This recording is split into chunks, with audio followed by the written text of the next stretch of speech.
আসসালামু আলাইকুম। কেমন আছেন সবাই? তো দেখতেই পাচ্ছেন খুব সুন্দর একটা জায়গা। এটা হচ্ছে পদ্মার পাড়।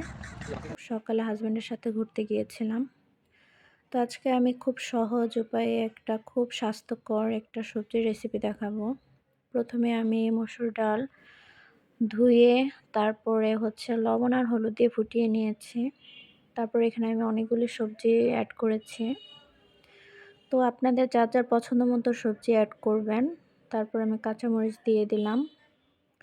এখন আমি কোনো তেল, পেঁয়াজ কিছুই দেব না এটায়।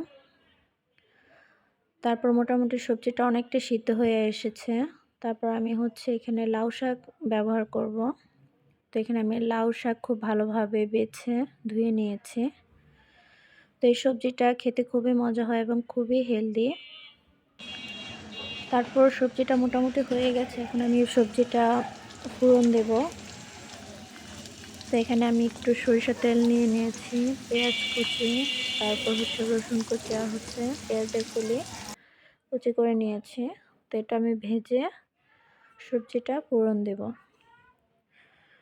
তো সবজিটা খেতে খুবই মজা হয়, খুবই হেলদি। আমার বাচ্চারা খুবই পছন্দ করে এভাবে সবজি রান্না করলে। আর এটা রুটির সাথে ভাতের সাথে খেতেও খুব মজা হয়। তারপর আমি একটু ধনেপাতা দিয়ে কুচি দিয়ে নামিয়ে নিয়েছি। তো ভিডিওটি কেমন লাগলো জানাবেন। ধন্যবাদ।